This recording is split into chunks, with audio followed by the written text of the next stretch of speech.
We try to involve the students to make them be a part of the church, so they had some fun with that. And this is the students that did it. We did a program from our all-day club. And then children's story, we had to prepare a story, and they wanted it 5 minutes or less, so that meant 2.5 minutes of English and 2.5 minutes of Korean translation. And these little kids are like 2 or 3 years old, and so we had to make it really interesting or else they didn't pay attention at all. And translation, the pastor would write the sermon, and then he'd write an English version, and then after that he would give it to you, but the English doesn't quite make sense, so you have to fix the English and then make sure you understand it, and then he would speak in Korean and then you speak in English.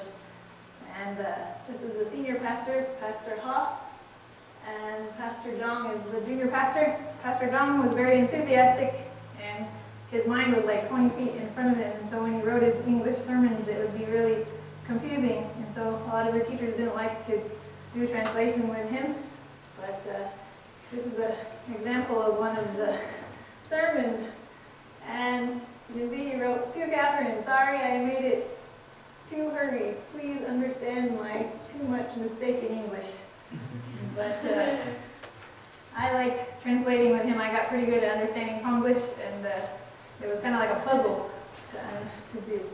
But after church we would have potluck, or actually they had a meal, Korean food, and we would stay with the students and the church members. It was a good time for bonding.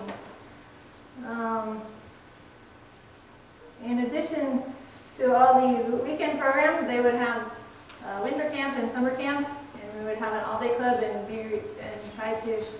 The all-day club was extra time, volunteer time, and we would try to help them be interested in God and also teach them English.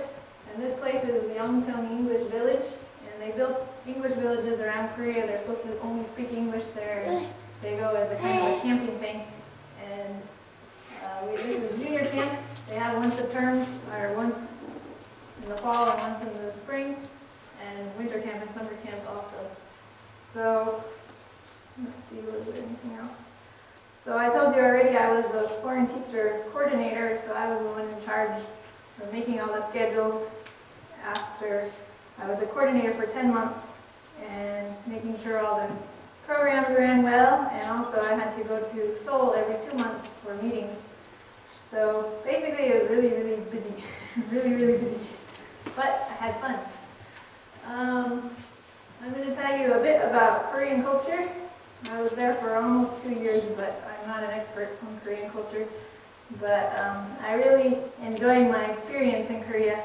Koreans are very kind and generous people, and they're very family-oriented. And they have very strong family values. There's a kind of a age hierarchy there. They really respect the elderly people, and I think we can really learn from that. But there are some very positive and negatives, because the elderly don't really associate too much with the younger people. It's kind of your age group, and to be friends, you can't really be friends with older people. So coming from this church, where everybody's mostly older people, it was different for me. But I told them, you can be friends with elderly people, and they said, no, you can't. But I said, okay, you come to my church and I'll show you. But also, I was going to say something else about that. What was I going to say? No, I don't remember. Korean culture used to be a male-dominated society, but now it's a lot like Western countries. But a lot of women are stay-home moms, and they are in charge of the finance. The husband goes and works really hard, and the children, the wives, he brings the money home to his wife, and she's in control of the finances. The women are well educated, though, and also they always try to make sure their kids have the best education as possible. And education is really strong focused in Korea. It's hard to get a job there because it's such a small country and the resources are limited, so they're really competitive. So they send the kids to school, and then they send them to extra classes, English classes, Taekwondo, or something like that, from the time they're really little all the way to the top. So by the time they get to be teenagers, they really hate English. And so you have to be creative to teach them. It's a group-oriented society. being independent outside of the group is kind of looked down on. But they always try to take care of each other, and there can be positive and negatives from that also. And they really work really, really hard. I think Koreans have extra batteries somewhere. I don't know how they can get up so early and stay up so late and work so hard. But they always try to work hard to send their kids to the best school and so forth like that. But also 50 years ago, Korea was the poorest country in the world because of the war. But now they're basically a very strong country, and sometimes you can forget that you're a missionary there. Is it really hot in here, or is it just me here? It's hot. Can we turn the air?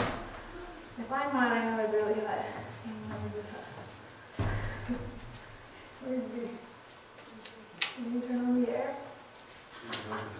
Love you, Kathryn. I'm hot. Talk to your sisters about the air not being I'll on. give them a jacket.